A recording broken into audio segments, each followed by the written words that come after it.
Welcome everyone to our last QES webinar of the fall term. We're coming to you from the McMaster Health Forum at McMaster University in Hamilton, Ontario. I will give you a quick rundown of the McMaster Health Forum, our scholarship program and our new scholarship program, and then I'll turn it over to our two Queen Elizabeth Scholarship presenters today, Fanny and Mija, who will tell you about their experiences in Australia and Uganda respectively. The McMaster Health Forum aims to be the leading hub for improving health outcomes through collective problem solving. We harness information, convene stakeholders, and prepare action-oriented leaders to act as an agent of change by empowering stakeholders. The Queen Elizabeth Scholarship Program is run by a partnership between the Rita Hall Foundation, Community Foundations of Canada, Universities Canada, and individual Canadian universities. The purpose of the program is to activate a dynamic community of young global leaders across the Commonwealth to create lasting impacts both at home and abroad through cross-cultural exchanges encompassing international education, discovery and inquiry, and professional experiences. The version of the Queen Elizabeth Scholarship Program hosted by the McMaster Health Forum is called Strengthening Health Systems. Our scholars contribute to strengthening health systems and become part of our large and growing network of health system leaders. Our old QES program is now ending. Mija and Fanny, who are presenters today, both come from that older program. We now have a new program. We are one of 20 Canadian institutions to be given a new QES program that will run from 2018 to the end of 2021. Our new program is called Queen Elizabeth Scholarship Program in Strengthening Health and Social Systems. And because of the slightly new focus, there are a few changes to our new program, so I'll just point those out to you now. First of all, the location of the internships has changed. Before, we could only send students to Commonwealth countries. That has now been expanded to include Commonwealth Plus, low and middle income countries. Because of this, our partners have also changed. So our partners from our old program are carried over to our new program, but we now have new partnerships in Colombia and Lebanon. And the focus of our internships have changed slightly. We have now added social systems as one of the focus of our internships. And because of that, our eligible programs have changed slightly. So all of the graduate and undergraduate programs that were eligible before are still eligible, but we have now added the undergraduate program of arts and science. And the number of opportunities has decreased. In our old program, we sent abroad or hosted 61 scholars. In this new program, we will send abroad or host 24 scholars.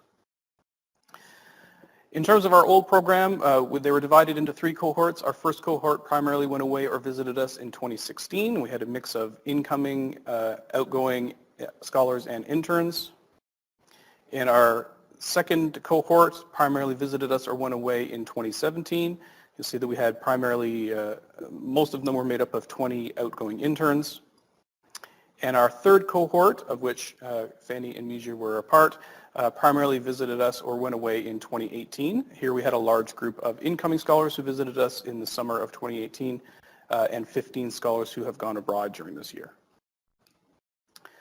Our first presenter today is Fanny. At the time of her internship, she was an undergraduate student here at McMaster in the Bachelor of Health Sciences program specializing in global health. During her internship, Fanny hoped to gain insights on where, how, and why Ontario and New South Wales differ and how they address similar health systems issues. She also wanted to see kangaroos and learn how to surf. So those were her aspirations before she left. We'll see how successful she was. Fanny is currently a student in the MD program at the University of Toronto. So thank you for making the trip down to Hamilton. And Fanny, I'll turn it over to you. Great, thanks James for the introduction. So thank you for coming out. As you mentioned, I'll be talking about my time in Australia. So specifically, I traveled to Sydney, which is located in the state of New South Wales. Fun fact, the flight time was 29 hours and 10 minutes. It was a lot of layovers, a lot of planes, a lot of airports. And before I kind of talk about the sort of work that I did in health system strengthening, I think it's worth comparing the health systems of New South Wales and Ontario. So first of all, the population. So New South Wales has approximately half the population as Ontario. And in Ontario, in terms of the health system structure, we do something that's called public financing and private delivery. So if you need any medically necessary or physician-provided services, then essentially the government will kind of pay for that. So all of our taxpayer money kind of goes to that.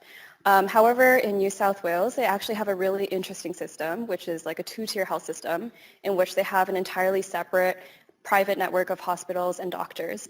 So if you do get sick, you can either go to a public hospital or to a public doctor and have that be covered by the government, or you can go to a private doctor or a private hospital and have that be covered either by your private insurance or be covered through out-of-pocket payments. And despite these differences, we do share a lot of healthcare challenges. So first of all, we do have issues with rural health access. So for instance, Ontario, we do have a lot of people living in the GTA, Hamilton, near the border with the US, but we do also have a substantial population living way, way north where there aren't as many facilities or opportunities to access care. And it's the same thing with New South Wales. So out of that 7.5 million, there are maybe 5 million that are living around Sydney. And so this creates a lot of challenges in ensuring that the other 2.5 million people get the coverage that they need. Both of these states, Ontario and New South Wales, we also have a significant Indigenous population, and we can see that there are significant health inequities between the non-Indigenous and the Indigenous population. And lastly, we both face a significant chronic disease burden. So I'm talking about cardiovascular disease, cancer, and also obesity. So actually, New South Wales, one of their main priorities right now is to address childhood obesity. So due to these similarities, oftentimes we will kind of look towards New South Wales to see what they're doing to address some of these issues and see whether or not we can adopt that in Ontario. So while I was there, I actually worked with 2 different organizations in partnership with each other. So 3 days of the week, on Tuesday, Thursday, and Friday, I was working with Dr. Andrew Malat in the Evidence and Evaluation Branch of the New South Wales Ministry of Health. And then for the other 2 days of the week, I worked with Karen Lee, who is a research officer at the Australian Prevention and Partnership Centre. So that was actually located at the University of Sydney. And while I was there, I worked on many different projects, but I'm only going to focus on major ones. So the Scalability Assessment Tool Study, the Scale-Up Reporting Tool, and some of the training that I did in public health. So at the ministry, one of the most fantastic things about my experience there were that there were so many opportunities to learn more about public health.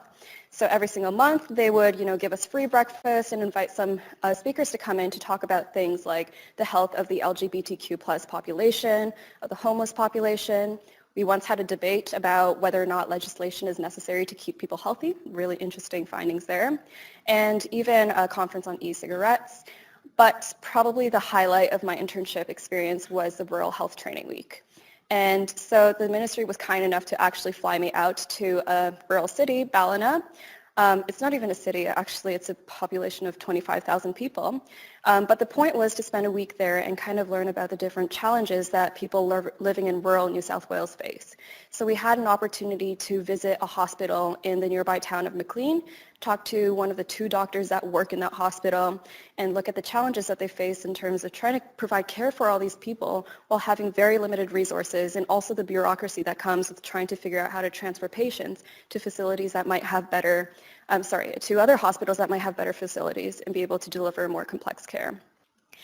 We also looked into the issue of flying fox bats, and that might seem like a very random topic, but I think it's actually a perfect example of how health can really connect to other fields and how an issue can be really multifaceted. So specifically, there are these flying fox colonies that have set up shop near a lot of these rural towns, and unfortunately they carry things like the Hendra virus, and the Lissa virus. I think the Lissa virus is also known as rabies, actually, and these can be deadly to humans. There are also issues with sleep, so if there's a colony that's really close to your house, then, they're nocturnal, and they can make a lot of noise at night and prevent you from getting good sleep. There are also issues with contamination of drinking water, and their destructive effects also kind of extend to economic effects, so loss of crops because they love eating fruits, and loss of horses. So a lot of these people actually keep horses as pets. But the issue is that we can't just cut down the trees and drive them away because they're also listed in the endangered species list. So you can't really disrupt their habitat at all. And even so, if you wanted to move them to another place, the question is where, because a lot of their habitats, like the rainforest, has actually been cut down. So we actually sat in on a bit of a town hall meeting where we got to listen to different people, like an environmental activist or a school principal, with the school being located near one of the bat colonies, try and talk to each other about how we can move these bats, or if there are any other solutions that can both promote the health of humans but also keep these bats safe. So the next thing I wanted to talk about was my involvement in the Scalability Assessment Tool Study, But before I go into that, I think it's important to define a few terms. So implementation science was basically the field that this whole study was in, and that refers to the study of methods that promote the systematic uptake of research findings and other evidence-based practices into routine practice, with the hope that this will improve the quality and effectiveness of health services. So it's really practical of a field, because what's the point of generating all this research if it's not being implemented or used properly? And specifically, within implementation science, I was looking at scaling up. And scaling up refers to efforts to expand an intervention that was shown to be efficacious on a small scale to a greater proportion of the population. Once again, very important because we need to figure out, first of all, which interventions are worth expanding and how do we maintain the same level of effectiveness that was seen on a smaller scale when we expand it to a greater proportion of the population. Because oftentimes when we do that expansion, we don't have the same resource intensity as before. And we also have to start factoring in things like, is there political support for this? Are there, capacity for training, et cetera? So when it comes to developing an intervention all the way to disseminating it to the population, first of all, there is 4 steps. So, the development of the program through either research or looking at what other jurisdictions have done to address this issue and similar interventions. Then you usually test it in a pilot phase under some tightly controlled circumstances, like maybe only at 1 or 2 sites. Then you do a real-world trial if the efficacy testing has proven good results.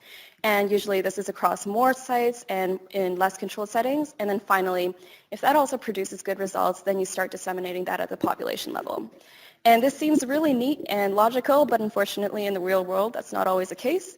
So yes, sometimes population health interventions do go through all 4 of these steps, but sometimes they skip the efficacy testing, or sometimes they skip the real-world trial and go straight into dissemination.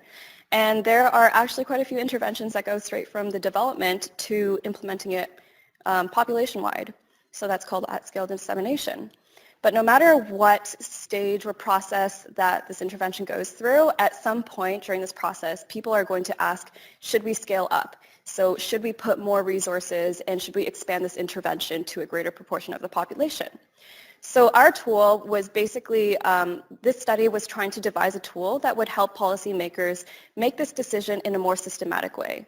So what kind of factors should we look at when we look at scaling up? And how can we make sure that when we make this decision that it is evidence-based and we're considering all of the factors that we should?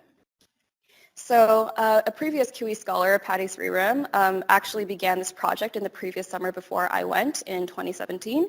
And so when she was involved with the project, they were at the beginning stages, and they first consulted a few people who worked in the field of scaling up or in population health interventions. And they asked questions like, what kind of factors do you consider when you decide whether or not to scale up? And what should be included in a scalability assessment tool that will potentially help people decide whether or not to scale up? And from there, they decided to they drafted a tool. So this was a draft tool, and they looked at things like, for example, evidence or resources available. This obviously is a very, very rough and abbreviated version of it. And then that was when I began getting involved with the study. So we used this draft tool and we gave it to about 20 other people who also worked in the field. And we asked them questions like, what kind of changes should we make to the draft tool? And we also asked them a lot about interventions that they were involved in. And we asked them how their project was approved, who was it approved by, the process. And I have to say, I was involved in sitting in at the interviews and cleaning up the transcripts and doing some qualitative analysis, but it was really, really valuable just even being able to be in the interviews because these people, they kind of have the insider perspective on things. So oftentimes, as a citizen of Ontario, I do question why the government decided to design a program in this way, why they decided to drop this program versus another one. So to get their perspectives was definitely a privilege. And as well, I got to learn about many different interventions that New South Wales was pursuing to address issues that are also seen in Ontario. So for instance, childhood obesity or adult obesity or Indigenous health. So that was also very valuable, and it did give me quite a few ideas in terms of what we could implement here in Ontario. Then the last project that I want to talk about is a scale-up case reporting toolkit. So I don't know if you've ever heard of the consort reporting guidelines, but the idea there is that the consort tool was made so that we can systematically how do you say, standardize the reporting of randomized controlled trials to ensure that they are reporting the things that needed to be reported. So we wanted to do something similar with scale-up case reportings. So unfortunately, there are a lot of issues when it comes to reporting on scaling up of interventions. So for instance, they're not really indexed with the keywords associated with scale-up. So if someone were to go into PubMed and try and look for articles, they're not going to find those articles because they don't use the right keywords. Or they focus on describing the characteristics of scaled up interventions, but they don't really talk about the process of scaling up itself, which can be very, very key. Because when you are looking at scaling up interventions in another jurisdiction, one intervention might work really well in New South Wales, but we can't exactly implement it in Ontario just as it was implemented in New South Wales because there are differences between the population. And looking at the process of how they scaled up can really help us make sure that if we were to implement it, that it is going to be effective. So ultimately, of course, from these deficits in the literature, there are issues with finding the right evidence and replicating the successful interventions. So I kind of did a little bit of a literature search, and I looked at very similar or existing tools. So those lists of acronyms, et cetera, those were the tools I found. I only found one or two tools that actually address what we were looking for. So it was a matter of really pulling out the relevant information from the other tools and creating a tool that would help people writing up these case reports include the right information. So we actually sent this tool to other people working in several population health interventions who are writing up the results, and they're going to take a look at it. Hopefully they will find it useful, and maybe we'll publish it in the future. So that was all of the academic work I did. I also kind of want to talk about the fun things I did. So one thing that I loved doing was documenting all the differences between Canadian culture and Australian culture. Now, Australia is probably one of the most similar countries to Canada, but there are a lot of different things that I found. So for instance, they drive on the left. So I had to stop jaywalking because there were many times in which there was a very near miss because a car would be driving on the left and I would be looking towards the left to see. Anyway, it was really complicated. They also call mosquitoes mozzies. They called McDonald's Maccers. Their calendar started on a Monday instead of a Sunday. So all of these small little differences I found really interesting. And I also took a few photos. I got into photography. So for example, this is the view outside of my bedroom. I was very lucky to be able to live in a place that overlooked the river. And that's the night skyline as seen from my kitchen balcony. And there was also this winter festival called Vivid. So every day after about 6 p.m., all of these different art installations would come to life. And it was all about creating this light night show. So that is actually the Sydney Opera House. Absolutely gorgeous. And those are fireworks on a random Monday night as part of the Light Festival. It was actually quite a scare because we weren't quite sure what the bangs were at first. And they didn't really have squirrels or pigeons there, but they had these beautiful birds. And I'll be honest, I would take these birds over squirrels and pigeons anytime. This was actually taken outside of my workplace. And I also did quite a bit of traveling. So Andrew and Karen were kind enough to give me days off so that I could go explore Australia. I went down to Melbourne and the Great Ocean Road and also went up to the Gold Coast to watch Chloe, another Kiwi scholar, run her marathon, her half marathon, sorry, and she did it in a fantastically record-setting time. Anyway, it was great opportunities to see the southeast coast. And some more photos. So that's actually the Blue Mountains. I know that when people picture Australia, they think about desert, but there are quite a few ranges in terms of wildlife and what nature looks like. So this is a mountain range near Sydney. And this is Chloe, the Kiwi scholar, and me at the Blue Mountains once again. My friend also came over and we visited Melbourne. We took a lot of great photos. And we also decided to go skydiving because why not? You're in Australia, once in a lifetime opportunity, $6,000. Might as well spend it in a way that is pretty fun. And lastly, of course, as James mentioned, one of my aspirations was to see a kangaroo. So I did see many, many kangaroos actually. Here is one photo of me approaching a kangaroo. It was crazy because there were these parks, or kangaroos are so common in Australia that you could just walk through a park and see a bunch grazing around or fighting each other. And one of my friends actually went onto a golf course to play some golf and found kangaroos just lying everywhere and disrupting their game. So that was also a pleasant surprise. So that is it for my presentation. If anyone wants to contact me with regards to my experience, I have included my email on this slide. Thank you for listening.